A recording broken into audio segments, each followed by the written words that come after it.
Hello students, आज हम करेंगे exercise 3.5 question number 4 first second third किए थे हमने। अब करेंगे क्वेश्चन नंबर 4। तो फोर्थ के 5 पार्ट्स हैं, तो स्टार्ट करते हैं। First, a part of monthly hostel charges is fixed and remaining depends on the number of days one has taken food in the mess.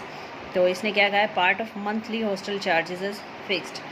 Month में जो हॉस्टल चार्ज लगेगा वो फिक्स्ड है, जितना भी लगेगा, और जो रिमेनिंग है यानी बाकी जो है वो नंबर ऑफ़ डेज़ पर डिपेंड करता है कि आपने कितने दिन मेस से फूड लिया है। When a student A takes food for 20 days, अगर ये 20 डेज़ के लिए फूड लेता है तो उसको 1000 पे करने हैं। अगर स्टूडेंट बी 26 डेज़ के लिए फूड लेता है तो उसको 1180 पे करने हैं as a hostel charges. Find the fix charge and cost of food per day. तो आपको एक तो हॉस्टल के फिक्स चार्जेस निकालने और दूसरा जो फूड कॉस्ट ऑफ फूड निकालनी है पर डे कितनी है। तो हमने लेट कर लिया, लेट फिक्स चार्जेस भी ₹X and cost of food per day is ₹Y। अब अकॉर्डिंग टू क्वेश्चन उसने क्या कहा है फर्स्ट पार्ट में, if A takes food for 20 days he pays 1000। A ने 20 डेज़ के लिए फूड लिया और उसने 1000 पे किए। तो 20 डेज़ के लिए फूड लिया, हॉस्टल के फ़िक्स चार्जेस कितने एक्स, यानी कि एक्स तो लगने ही लगने हैं आपको, और 20 डेज़ के लिए उसने फूड लिया है तो cost of food per day, एक दिन की कॉस्ट कितनी है वाई, तो 20 डेज़ की कॉस्ट क्या हो जाएगी 20Y। तो फिक्स चार्जेस प्लस 20 डेज़ का जो फूड लिया उसने मेस से वो गया 20Y, और टोटल उसने कितने पे किए 1000। तो फर्स्ट इक्वेशन बन गई x + 20y = 1000। Second, B takes food for 26 days. B ने 26 डेज़ के लिए फूड लिया और उसने 1180 पे किए। तो फिक्स चार्जेस तो सबको देने ही पड़ेंगे, तो x तो फिक्स है हमारा, तो ये x प्लस अब फूड कितने दिन के लिए लिया उसने 26 डेज़ के लिए लिया, एक दिन की कॉस्ट कितनी है y, 26 डेज़ की कितनी हो जाएगी 26y। तो सेकेंड इक्वेशन बन गई आपकी x + 26y, और टोटल पेमेंट कितनी की उसने 1180। तो ये दो इक्वेशन बन गई हैं आपकी। ये किसी भी मेथड से कर सकते हैं, सब्स्टिट्यूशन से करें, एलिमिनेशन से करें, या क्रॉस मल्टीप्लिकेशन से करें। आपको इसको x और y की वैल्यू निकालनी है। तो x + 26y, यहाँ से हमने x की वैल्यू निकाली, x की वैल्यू हो गई 1180 - 26y, 1180 - 26y यहाँ से निकाली। अब सेकेंड इक्वेशन फर्स्ट में पुट कर देंगे इसको, x को रिप्लेस कर दिया 1180 - 26y + 20y - 1000 as it is. तो यहाँ से हमने सॉल्व किया तो ये बन गया 180 - 6y = 0, 6y = 180, that means y = 180/6 यानी 30। तो y की वैल्यू कितनी आ गई 30। अब y की वैल्यू यहाँ 30 पुट करेंगे तो किसकी वैल्यू आ जाएगी, x की वैल्यू आ जाएगी। तो हमने y की जगह पुट किया यहाँ पर 30, तो y की वैल्यू 30 पुट की, तो x की वैल्यू होगी 1180 - 26 × 30, दैट इज़ 780। x की वैल्यू आ गई 400, x 400 है और y कितना आ गया 30। इसका मतलब फिक्स चार्जेस क्या थे, x फिक्स चार्जेस हो गए ₹400, और cost of food per day थी ₹Y, दैट इज़ ₹30। तो ये दोनों हमें फाइंड करने थे। नेक्स्ट है second question, a fraction becomes 1/3 when 1 is subtracted from the numerator and it becomes 1/4 when 8 is added to the denominator. Find the fraction.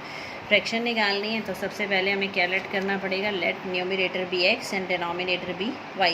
तो fraction क्या बन जाएगी x/y। अब according to question first part में क्या कह रहा है, इफ फ्रैक्शन बिकम्स 1/3, एक फ्रैक्शन 1/3 बन जाती है when 1 is subtracted from the numerator. अगर हम न्यूमरेटर में से 1 सब्ट्रैक्ट कर दें, डिनोमिनेटर में कोई चेंज नहीं है, एज इट इज़ रहेगा, न्यूमरेटर में से 1 सब्ट्रैक्ट कर देंगे तो ये बन जाएगी 1/3, ये आपको गिवन है। सेकंड क्या कह रहा है, it becomes 1/4 if we 8 is added in denominator. अगर डिनोमिनेटर में हम 8 ऐड कर दें, यानी ये बन जाएगा x/y + 8, तो ये 1/4 हो जाती है, ये आपको गिवन है। अब सिंपल आपको क्या करना है, क्रॉस मल्टीप्लाई करना है और आपका सॉल्यूशन आ जाएगा। तो वो सबसे पहले इस 3 को इधर ले गए, y को इधर, तो ये हो जाएगा 3x - 3 = y। तो 3x - 3 = y, और यहाँ सेकंड को क्रॉस किया तो क्या बन जाएगा 4x = y + 8। 4x = y + 8, यहाँ से x की वैल्यू निकालेंगे, x की वैल्यू हो जाएगी y + 8/4, वो वैल्यू यहाँ पुट करेंगे 3x - 3 = y की जगह। तो x की वैल्यू क्या थी y + 8/4, सब्स्टिट्यूशन से किया है, आप किसी भी मेथड से कर सकते हैं। तो 4 LCM आ जाएगा, ये हो जाएगा 3y प्लस 24 माइनस y को इधर ले आए, 3 को उधर ले गए, यहाँ पर 4 एलसीएम लिया, ये 4y हो गया, ये 12 हो गया, 3y माइनस 4y हो जाएगा माइनस y, 24 है यहाँ पर, इधर है 12, तो 24 माइनस 12 हो जाएगा आपका 12, तो y की वैल्यू आ गई यहाँ से 12। y की वैल्यू 12 पुट करेंगे यहाँ पर, तो किसकी आ जाएगी, x की। 12 प्लस 20/4 इज़ 5, तो x की वैल्यू कितनी आ गई 5। x is equal to 5, y is equal to 12, that means fraction क्या बन जाएगी, x अपॉन y था तो 5/12, ये बन जाएगी आपकी फ्रैक्शन। नेक्स्ट अच्छा क्वेश्चन है, इम्पॉर्टेंट क्वेश्चन है, एग्ज़ाम पॉइंट ऑफ व्यू से अच्छे क्वेश्चन हैं ये सारे। फर्स्ट सेकंड किया, अब third. Yash scored 40 marks in a test, getting 3 marks for each right answer and losing 1 mark for each wrong answer। यश ने टोटल स्कोर किया है 40 मार्क्स, उसको 40 मार्क्स मिले हैं, और कैसे मिले हैं, 3 marks for each right answer. Right answer के लिए उसको 3 मार्क्स मिले हैं, और losing 1 mark from wrong answer, wrong answer के लिए उसका 1 मार्क डिडक्ट हो गया है, यानी माइनस हो गया है। नेक्स्ट कह रहा है, had 4 marks been awarded for each correct and 2 deducted for wrong answer, Yash would have 50।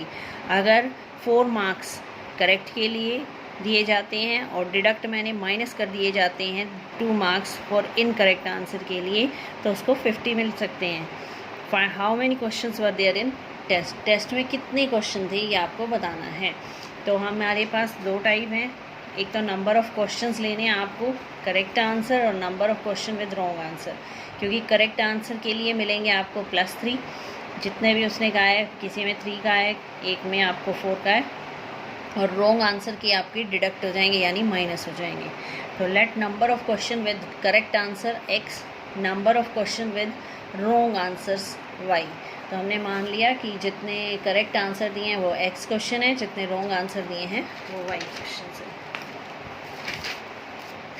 तो आपकी इक्वेशन क्या बन जाएगी, फर्स्ट क्या कहा था उसने, करेक्ट आंसर के लिए 3 मार्क्स मिलेंगे, तो 3x बन गए, और रॉन्ग आंसर के लिए 1 मार्क डिडक्ट हो जाएगा। रॉन्ग आंसर कितने थे, y, तो 1 ही रॉन्ग हुआ है, तो 1y हो जाएगा, 3x माइनस 1y, और टोटल मार्क्स कितने हो गए उसके 40। तो ये बन गई फर्स्ट इक्वेशन। सेकंड में क्या कह रहा है, 4 marks awarded for correct answer, number of question कितने थे x, जो करेक्ट आंसर वाले थे वो x क्वेश्चन थे, और उसको कितने मार्क्स मिले हैं 4, तो टोटल कितने हो गए मार्क्स 4x। अब इसने कहा है 2 मार्क्स डिडक्टेड, रॉन्ग आंसर के लिए 2 मार्क उसने डिडक्ट कर लिए, यानी सब्ट्रैक्ट कर दिए। तो रॉन्ग क्वेश्चंस कितने थे y, तो कितने 2 मार्क्स मिले हैं उसको, दैट मीन्स 2y। तो 4 मार्क्स मिले थे राइट क्वेश्चंस के लिए, और राइट क्वेश्चन थे x, तो टोटल मार्क्स कितने हो गए इसके 4x। जैसे सपोज़ आपके पास नंबर ऑफ क्वेश्चन हैं आपके पास x, ठीक है, और या काउंटिंग में ले लेते हैं, नंबर ऑफ़ क्वेश्चंस हैं आपके विद करेक्ट आंसर 2, ठीक है, विद करेक्ट आंसर 2, और आपको मार्क्स मिले हैं एक करेक्ट आंसर के लिए 4, तो टोटल मार्क्स कितने हो गए आपके, एक क्वेश्चन के लिए आपको 4 मार्क मिलते हैं, और आपके 2 क्वेश्चन ठीक हुए हैं, तो आपके कितने हो जाएंगे 4 2 ज़ा 8, 4x। इसी तरह यहाँ पर नंबर ऑफ़ क्वेश्चन थे x, और एक क्वेश्चन के लिए मिले 4, तो टोटल नंबर मिल गए 4x। इसी तरह नंबर ऑफ़ क्वेश्चन थे y, और मार्क्स कितने मिले, एक क्वेश्चन के लिए लूज़ हुए 2, तो ये बन गया 2y, और टोटल हो गए 4x minus 2y is equal to 50। तो ये बन गई आपकी सेकंड इक्वेशन। यहाँ से x की वैल्यू निकाली 50 प्लस 2y/4, तो ये फर्स्ट में पुट कर दी, इसको कैलकुलेट किया, यहाँ से y की वैल्यू आ गई आपकी 5, y की वैल्यू जो 5 आई है वो यहाँ पुट कर देंगे, 5 2 ज़ा 10, 50 और 10 60, 60/4, 60/4 कितना हो जाएगा आपका 15। इसका मतलब x की वैल्यू आ गई 15 और y की वैल्यू आ गई 5। अब टोटल नंबर ऑफ़ क्वेश्चंस पूछे हैं उसने कितने थे, तो टोटल नंबर ऑफ़ क्वेश्चंस क्या हो जाएंगे x plus Y, number of question with correct answer and number of question with wrong answer. तो टोटल क्वेश्चन कितने हो गए x plus Y, that is 15 plus 5 is equal to 20। तो total question हो गए आपके 20। तो ये थी एक्सरसाइज 3.5 फोर्थ का फर्स्ट सेकंड थर्ड पार्ट। अच्छे से करना, फिर नेक्स्ट करते हैं फोर्थ और फिफ्थ। Thank you.